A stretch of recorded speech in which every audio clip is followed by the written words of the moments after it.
Hello friends, welcome back to my channel momsadda.com। कैसे हैं आप सब? होप आप सब लोग सेफ होंगे और अपने घर में होंगे। आजकल का सिनारो देख करके आप सब लोगों को पता है कि कितनी ज़्यादा क्रिटिकल सिचुएशन है आजकल के टाइम में। सिर्फ 2021 नहीं, 2020 भी ऐसा था जिसने नोवेल कोरोना वायरस की वजह से हमारे बच्चों को घर से निकलना बंद करवा दिया था। नॉट इवन आवर किड्स, हमने भी खुद घर से निकलना बंद कर दिया था। अब बच्चे तो बच्चे हैं, वो घर से बाहर जाने की जिद तो करेंगे, पर बीइंग अ पेरेंट हमें ये स्टेप लेना है कि हम किस तरीके से उन्हें सिक्योर करके रख सकें। आप सब ने देखा है कि 2020 में जब कोरोना वायरस स्टार्ट हुआ था तो वो किस तरीके से स्प्रेड आउट हुआ। थैंक्स टू आवर गवर्नमेंट, जिन्होंने लॉकडाउन जैसे सिचुएशंस क्रिएट किए, जिन्होंने ऐसे स्टेप्स लिए जिसकी वजह से 2020 में हमारे जो नंबर ऑफ डेथ्स थे वो बहुत कम थे। इवन जो नंबर ऑफ इन्फेक्टेड पर्सन्स थे that were also less in comparison to 2021। पर 2021 में सिचुएशन और ज़्यादा वर्स हो गई और आप सब लोग जो हैं वो कंटिन्यूसली न्यूज़ वॉच कर रहे होंगे कि सेकेंड वेव में इतनी डेथ्स हुई। हर दिन 4000 से ऊपर डेथ्स हो रही हैं। And the government has announced about the third wave also। और अब गवर्नमेंट क्या कह रही है कि जो थर्ड वेव आएगा that is going to be most critical situation। वो क्यों होगी? क्योंकि वो थर्ड वेव जो होगी वो सबसे ज़्यादा इफेक्ट करेगी हमारे बच्चों को।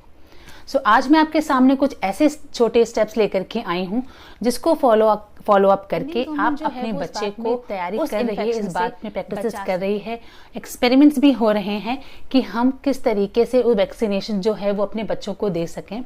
इसीलिए 18+ जो हैं उनको अनाउंस कर दिया गया था थर्ड स्टेज पे कि अब 18+ जो हैं उनको वैक्सीनेशन अब स्टार्ट हो जाएगा।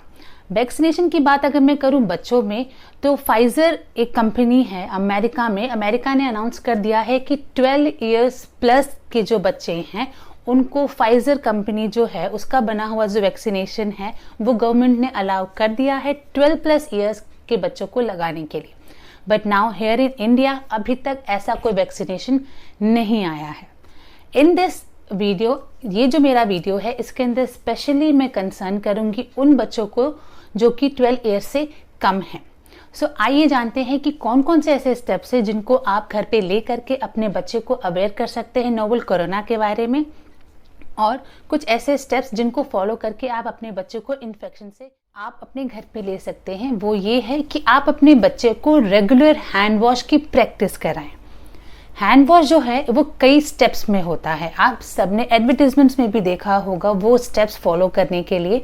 मैं उन सारे स्टेप्स की पिक्चर्स यहाँ स्क्रीन पे कहीं लगा दूंगी, तो आप लोग उसको देख करके अपने बच्चों को ये प्रैक्टिस करवा सकते हैं कि हैंड वॉश प्रैक्टिसेस कैसी होती है, हैंड वॉश हमें किस तरीके से करना चाहिए। ये हुआ आपका first step, not even hand wash. आप अगर बच्चे को ये भी सिखाएं कि वो किस तरीके आफ्टर हैंड वॉश करने के बाद वो सैनिटाइज़र किस तरीके से यूज़ करे। But I request the parents कि वो अगर 12 साल से कम उम्र के बच्चों को हैंड सैनिटाइज़र यूज़ करने के लिए बोल रहे हैं तो वो उनकी निगरानी में ही हैंड सैनिटाइज़र यूज़ करें। Because we all know that कि जो हैंड सैनिटाइजर्स होते हैं उनके अंदर अल्कोहल कंटेंट होता है which is going to be harmful for your kids. Second step ये है कि हमें अपने बच्चों को ये सिखाना होगा कि अब हमें किसी से भी हैंडशेक नहीं करना है। हैंडशेक अवॉइड करने के लिए अपने बच्चों को बोलें कि किसी से भी हमें हाथ नहीं मिलाना है, और अगर हम ऐसा करते भी हैं तो उसके बाद हमें दोबारा अपना वो फर्स्ट स्टेप निभाना पड़ेगा, वो फर्स्ट स्टेप दोबारा से करना पड़ेगा। इट मीन्स हैंड वॉश करना पड़ेगा कि हमें बीइंग अ पेरेंट हमें अपने घर को हमेशा क्लीन रखना है। जब भी कोई बाहर से अंदर आए उसके आने के बाद हमें ये मेक श्योर करना है कि वो अपने जो फुटवेयर्स है वो घर के बाहर निकाले या फिर सीधा ले जाकर के वो उसे ऐसी जगह पे रखे जहाँ पर हमारे बच्चों का कांटेक्ट उन फुटवेयर से ना हो सके। मेक श्योर कि जब भी आप घर से बाहर जा रहे हैं तो आप मास्क लगा करके जाएं और एक अपना फुटवेयर ऐसा अलग कर दें जिसको पहन करके आप बाहर जा सकते हैं। पर अगर आप ऐसा नहीं कर सकते तो घर से बाहर से जब आप लौट रहे हैं तो आने के बाद मेक श्योर घर के अंदर एक बार पोंछा आप ज़रूर लगा दें।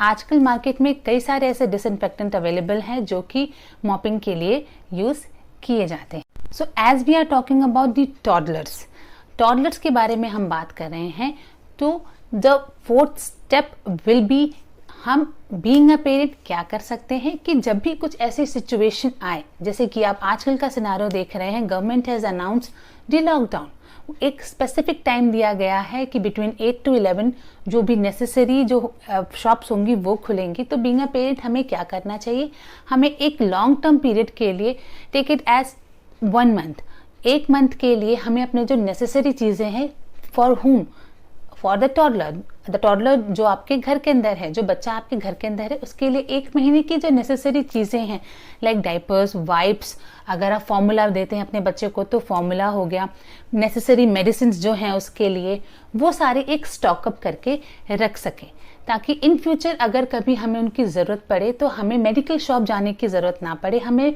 बिना मतलब घर से बाहर निकलने की ज़रूरत ना पड़े। सो हमें क्या करना है, हमें 1 महीने की medication, diapers, wipes, formula milk, इस तरीके की जो चीज़ें हैं वो हमें अपने टॉडलर के लिए क्या करके रखना है, उसे स्टॉक अप करके रखना। Fifth and most important thing, being a parent, हमें ये मेक श्योर करना है, हमें ये हमेशा ध्यान में रखना है कि हम खुद भी और अपने बच्चे को भी कभी भी एक ऐसी जगह पे ना लेकर के जाएं जो ज़्यादा भीड़ भाड़ वाला इलाका हो, जहाँ पे ज़्यादा लोग एक साथ इकट्ठा होते हों। हमें अपने बच्चे को लेकर के वहाँ नहीं जाना है। आप में से कई पेरेंट्स ऐसे प्रैक्टिस करते होंगे कि शाम के वक्त निकल जाते हैं, फिर शॉप्स पे अपने बच्चों को लेकर के जाते हैं। तो मेक श्योर कि आजकल का टाइम जो है वो बहुत ज़्यादा क्रूशियल है, तो don't take your child outside, वहाँ जहाँ पे ज़्यादा से ज़्यादा लोग इकट्ठा होते हैं। आप but not the least is practice maintaining the cough and respiratory hygiene. It means what, जब भी आप खांसें या छींकें, ये बात अपने बच्चे को सिखाए कि बेटा आप जब भी खांसो या छींको, या तो टिश्यू से अपना मुंह बंद करके खांसो और छींको, या फिर आप अपनी एल्बोस का यूज़ करो, जिससे आप इस पोजीशन में इसको यूज़ कर सकते हैं। तो आप ये प्रैक्टिस जब अपने बच्चे को करके दिखाएंगे, ये बच्चे को दिखाएंगे, तो आपका बच्चा उसको भी फॉलो अप करेगा। सो ये थी 6 ऐसे स्मॉल स्टेप्स जिनको ले करके, जिनको फॉलो अप करके आप अपने टॉडलर्स को इस नोवेल कोरोना वायरस के इन्फेक्शन से बचा सकते हैं। I hope you all have understood this and you all are going to follow it. If you have liked my video, then please like, share and comment down below कि आपको कैसा लगा मेरा video, and please subscribe it also. Thank you so much. मैं दोबारा फिर आपसे मिलूंगी अपने टॉडलर्स को लेकर के एक नई टिप्स एंड ट्रिक्स के साथ. Bye bye.